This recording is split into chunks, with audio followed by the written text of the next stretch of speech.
ये अंतर की बात है। हमारे कर्म के अनुसार दुख आया है तो हमें यह स्वीकृति नहीं कि इस व्यक्ति ने दुख दिया है। अगर ये व्यक्ति ना हो तो मैं कभी दुखी हूं ना, ऐसी भावना कभी मत बनाना कि अगर सामने कमरे वाला हट जाए ना तो मैं बड़ा सुखी हो जाऊं, वो अमक नष्ट हो जाए ना तो मैं सुखी हो, कभी नहीं। तुम्हें कोई दुख नहीं दे रहा, पक्का समझ लीजिए। तुमने जो बीज बोया है कर्म का वो ही तुम्हें दुख दे रहा है, पक्का समझ लीजिए। यहां कोई दुख देने वाला नहीं है। ना दुखम, एक तो ये। दूसरा, हमारे कर्म के कई रूप होते हैं। एक होता है व्यक्ति के ऊपर बैठकर कर्म दंड दिलाता है, और एक होता है घटना बनता है, और एक होता है रोग बनता है।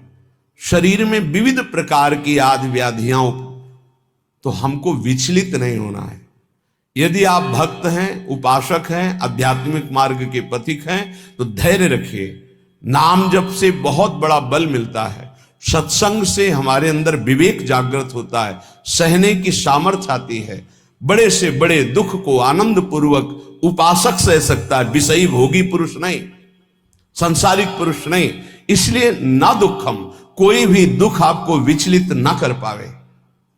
ये तभी हो सकता है जब आपने मृत्यु का वर्ण कर लिया है। अब तो एक ना एक दिन शरीर छूटेगा ही, भजन नहीं छोड़ेंगे, सतमार्ग नहीं छोड़ेंगे। मृत्यु से बड़ा कोई दुख नहीं है, उसे हम पहले स्वीकार कर चुके हैं, तब इस मार्ग में चला जाता है। नारायण अति कठिन है, हरि मिलन की बाट, या में पग पीछे धरे प्रथम शीश दे काट। शीश काट का मतलब अपने अस्तित्व को आराध्य देव में समर्पित कर देना। अब जोई जोई प्यारो करे, सोई मोई भावे, तो दुख किस बात का। देखो, प्रवचन कर लेना सरल है, प्रवचन सुन लेना सरल है, लेकिन जब ये बातें जीवन में आती हैं उस समय अपने को बचा ले। यही आध्यात्मिक साधक की पहचान है। अनुकूलता होती तो बड़ी कृपा भगवान की, और जब प्रतिकूलता रंग लाती है उस समय बोलो कि बड़ी कृपा हरि की। तुम्हारा प्रियजन पधार गया और बोलो हाथ उठा के, बड़ी कृपा हरि की। तुम्हारा प्रिय शरीर असाध्य रोग से ग्रसित हो गया, बोलो अब बड़ी हरि कृपा। तुम्हारे मनोवांछित जितनी वस्तुएं उन सब विध्वंस हो गई, अब बोलो हाथ उठा के, बड़ी हरि की कृपा। तब समझा जाएगा महाभागवत हो, भक्त हो, बड़ी हरि की कृपा, और वास्तविक बड़ी हरि की कृपा। पर बोल सकता है वही जिसका अस्तित्व भगवान में समर्पित है। अगर अस्तित्व देहाभिमान में है तो बोल ही नहीं सकता। हरि की कृपा प्रतिपल, नाशवान का नाश निश्चित होगा, अविनाशी का कोई नाश कर ही नहीं सकता है। ये बिल्कुल दिमाग में बैठा लीजिए। नाशवान का नाश होगा, आज नहीं तो कल होगा। अविनाशी को कोई मार नहीं सकता। तू अविनाशी है, तेरा शरीर और संसार ये सब विनाशी है। इसलिए न दुखम, दुख को भी स्वीकार मत करो। ना मैं कभी रोगी था, ना मैं कभी रोगी होऊंगा, ना मैं कभी दुखी था, ना मैं कभी दुखी होऊंगा। मैं आनंद सिंधु का बच्चा हूं और आनंद में ही रहता हूं। ये जो आनंद सिंधु सुख राशि प्रभु है, उन्हीं का ईश्वर अंश जीव अविनाशी चेतन अमल सहज सुख राशि। पर कई मिनट रुकते हो अपने स्वरूप में, एक सेकेंड नहीं। इसी देह में रहते हो हर समय, देह भाव में। इसीलिए सुख दुख निंदा स्तुति मान अपमान इनका प्रभाव खोखला किए दे रहा है।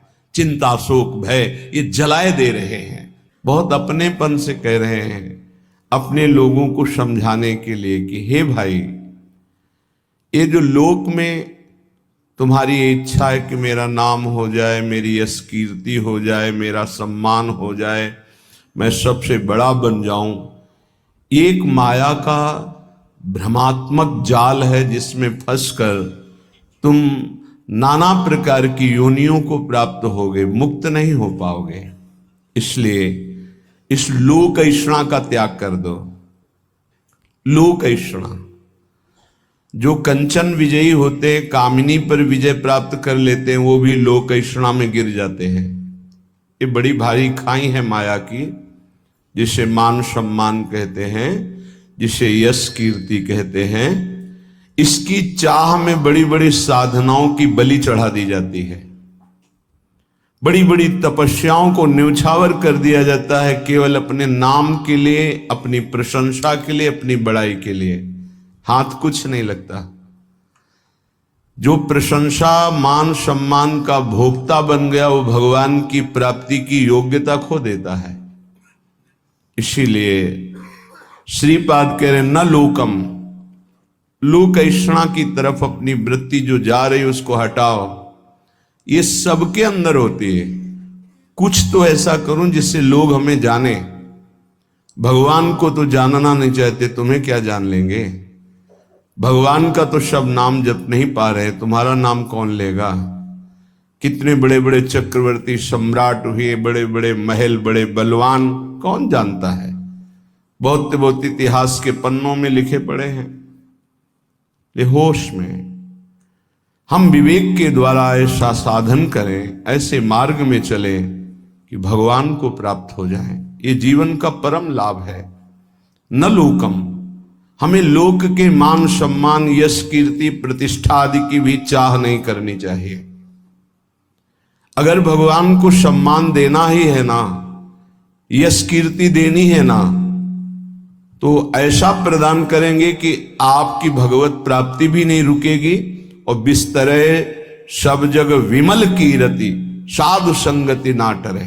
खास बात रहेगी, आपके जीवन में भारी यश का विस्तार होगा पर साधु संगति मिलती रहेगी, इसलिए अभिमान नहीं हो पाएगा।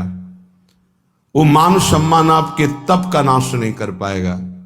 यदि भगवान को नाम करवाना है, यश करवाना है, सम्मान दिलवाना है, ये उनका विषय है। अपने तो दैन्य रहे, अपने तो सम्मानम कल्याति घोर गरलम नीचापमानम शुधा, सम्मान को विष समझे और नीच पुरुषों द्वारा किए हुए अपमान को अमृत समझे, तब राधा माधव में प्रीति होती है। क्योंकि देहाभिमान ही प्रीति में बाधक है। जब हमारा सम्मान होता है तो देहाभिमान पुष्ट होता है, और जब अपमान होता है तो भगवान की शरणागति पुष्ट होती है। ये सिद्धांत है, ये बाहरी बहिर्मुख पुरुष नहीं समझ पाएंगे। कोई हमारा अपमान करे तो हमें लाभ मिलेगा, छाती जलती है, उसको तो दंड देना चाहिए जो अपमान करे, ये अज्ञान है। ये परमार्थ का मार्ग नहीं है। आप जहां बैठे हैं, जो सुन रहे हैं, ये शुद्ध अध्यात्म है, भगवत मार्ग है। ऐसे ही भक्ति वीडियो देखने के लिए आप मेरे चैनल को सब्सक्राइब, लाइक और शेयर करें। धन्यवाद।